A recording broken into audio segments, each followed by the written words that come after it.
Hello everyone, Frankie Day back again on YouTube.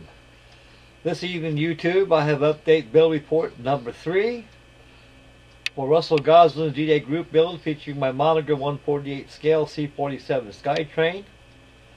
And right here at this phase of construction, as you can see, I applied my first coat of primer on it, and I've seen some imperfections on there I didn't like, so I went ahead and recovered them out with some filler putty of my choice.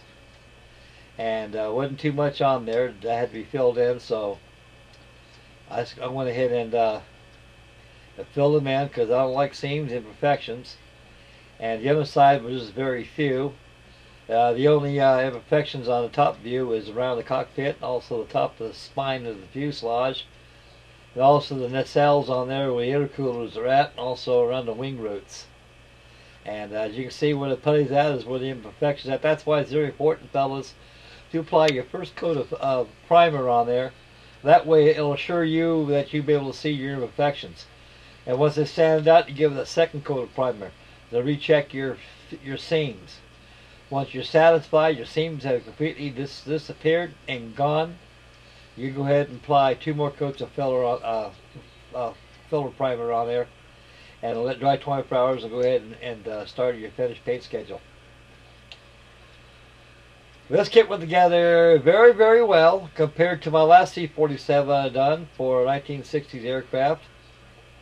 And the last one I built at 1/4" scale was an AC-47 Spooky, which is known as Puff the Magic Dragon. That kit was a fluke, fellas. Almost every part of that kit did not go together good. It is misalignment. The fuselage didn't join, and that's not Monogram style. I think what it was is that when they the ejector pins released the molds too soon for it to cure, and causing the parts to be misaligned, so I had a lemon kit. So that had been a good build for Alex's lemon build. But this kit goes together quite well. It's not a filler queen. I just put more filler on it what it needs, just to make sure, quite certain that all the fillers have been applied, make sure all the seams and everything has been done, because I don't like seams. And we'll spin around a little bit. I got my mirror in the way right there.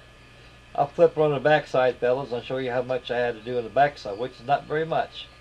I just put a center wing section joins the fuselage, and the rear trailing edge of it has to be filled along after the trailing edge on the center of the fuselage has where the joint had to be refilled again. And also the trailing edge of the center wing section as it mates towards the bottom of the fuselage had to be filled in. And once those are sanded again, I'll give it a couple of coats of primer, and I'll go ahead and paint the interior green inside the wheel wells. And you can see the filler right there. Once it's wet, sanded down, dried, give it a couple coats of filler, primer, she's ready to go. Wheel wells got to be painted interior green or chromate green. And also they got the engine nacelles in the engine, the tires all primed. The tires come in 4 pieces and halves. So you got to make sure you got to sand that seam out using a good burnishing file. And there's your truly right there. We'll give you a sign of approval. We'll zoom in. We'll finish up the video.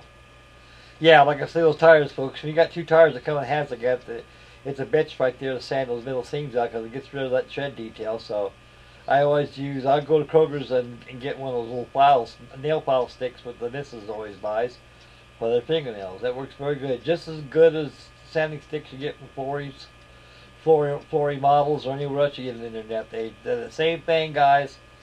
You're just paying too much for them, and when you're dealing with the hobby, so you get the same thing at Kroger's or any kind of grocery store you go to. You get it for about $1. Okay, we'll flip her back on her bottom side again, so the top side shows again, and we'll get the video finished up.